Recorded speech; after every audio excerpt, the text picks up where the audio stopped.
Hello, Octalysis primers. Today, I want to share a new framework that I created called the Remote Work Cultural Framework. And this is created because of the COVID-19 virus, where people are forced to stay at home. Companies that are used to working face-to-face are now working remotely. And what I've noticed is a lot of companies and people, they don't know how to co-work with each other in a remote setting. They just feel very lost. And that was very weird for me because in my 16 years of being an entrepreneur, I'd say at least 12 to 13 years of those were always just 100% remote working relationships. So that has been my norm. And I've developed a lot of different ways intuitively to create better culture, to have stronger productivity among my team. And so, for instance, for the Octalysis group, everyone is working remotely, right? Because the way we recruit people are from Octalysis Prime or design challenges, and they just seem to be everywhere. There's people I work with for 1 or 2 years, and I don't know if they're tall or short. This is something that we feel is very natural, and I feel I'm often very surprised when you see the Octalysis group. A lot of team members actually take sacrificial actions to support other team members that maybe they've never met in person either. So it's really building that culture. And so what I saw large companies struggle at is when people are working remotely, number one, team morale decreases, right? Because there's isolation, there's a lot of kind of psychological depression, there's less chemistry and a bonding relationship with your coworkers, and it just could feel demoralizing. And then also productivity drops because people tend to get distracted at home, right? There's a lot more distracting items like your TV, your bed. We know that these all create subconscious triggers to distract our brains. And also sometimes when people around you aren't monitoring your working, some people do slow down. So I've met many people who say, my boss isn't coming to the office today, so I can do blah, or hey, tomorrow I'm working from home, so I can do all these things that are not related to work, doing work hours, right? So I think a lot of companies are wondering, how do we create remote work environments that are supporting people, that they can feel great, they have strong team morale, team chemistry and bonding, as well as higher productivity. I think a lot of educators have been interested in this too. It actually was very successful. So I published the framework on my LinkedIn, and within 2 weeks, I received, I think, 5 podcast interview requests, 3 virtual speech interview requests, and a couple people asked me to write a book about it. So it's one of those frameworks and models that seem to have grown legs. People do like it. It seems to fit the needs of the time, because remember, my goal is to create 100 different frameworks and models for fun, up to like 28 maybe. But that one has been pretty sticky. And not only does this help companies motivate their workers, right? Also, a lot of workers want to be more productive and feel better when they're working remotely too. So I think this framework applies. So let me explain to you the high-level basics. So the Remote Cultural Framework is basically an acronym that spells out remote. So remote stands for responsiveness, expression, momentum, openness, team play, and enjoyment. Those are the 6, what I call the 6 remote elements. And then under that, there's 3 layers. So there's 3 layers that form a stack. And those things are tools, triggers, and culture. Each remote element need to have these 3 layers in place to thrive. So I'm gonna go through these layers one by one. Maybe if there's interest, I can go into more detail through later videos, but I just wanted to lay that out in case it's useful for your group and your organization.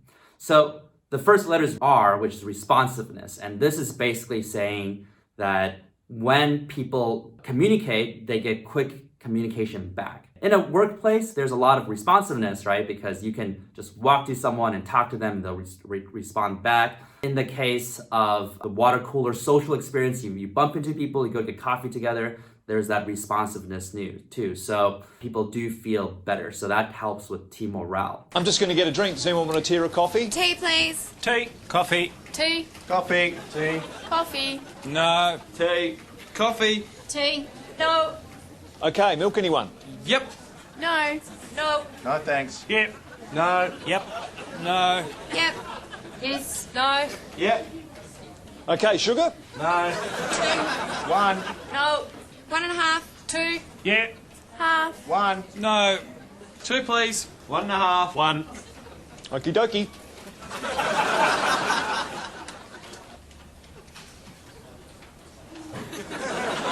Oh, sorry, forgot.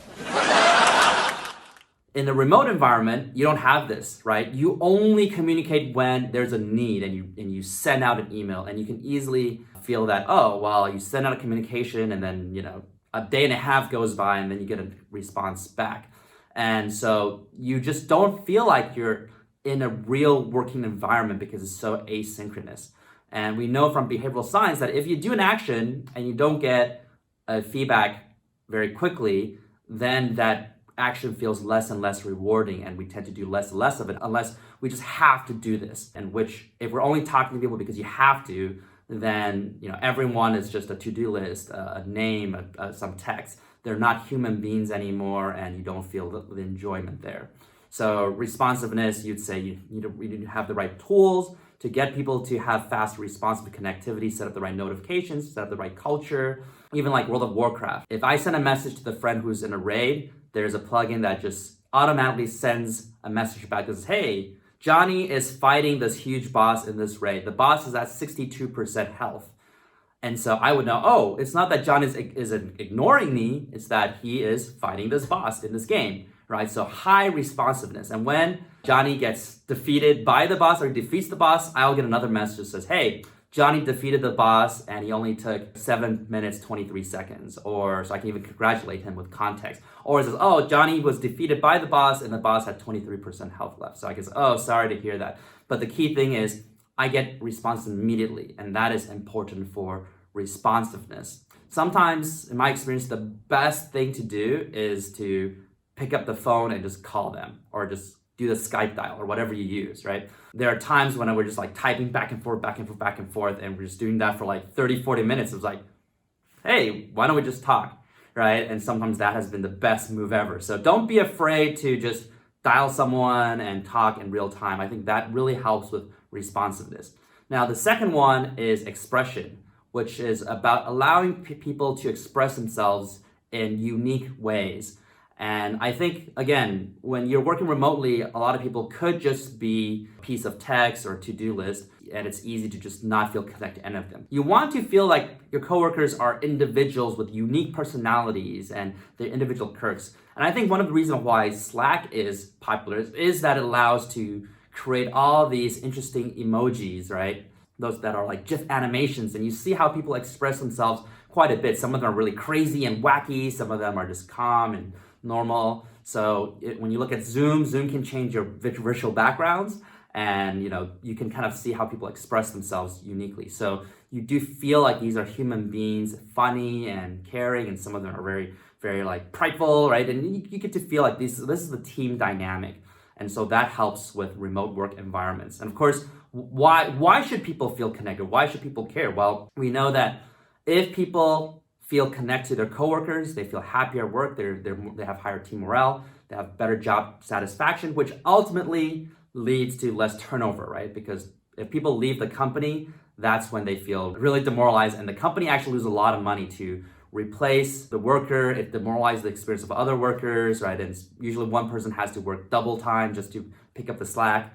And so it's important to have relatively strong job satisfaction and team bonding and things like that. So the third remote element is momentum. And momentum is all about being productive while you're working remotely.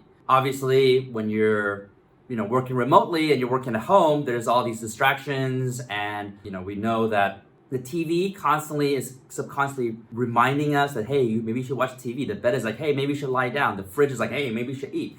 Even if we don't process it, we're still feeling that, and it distracts us substantially. We could also just pull out little games to play and all those things. And obviously, family and children, if they're around, they can also affect your productivity. So momentum is all about applying all those things we understand about behavioral design and gamification, things like BJ Fogg's Tiny Habits, things like Getting Things Done, which is a book that created a whole movement of people that want to be efficient. It applies things like the lifestyle inertia design system that I created, Octalysis Prime, and it's really about just focusing, making sure you get a lot of stuff done as opposed to being too distracted. Now, the fourth remote element is openness.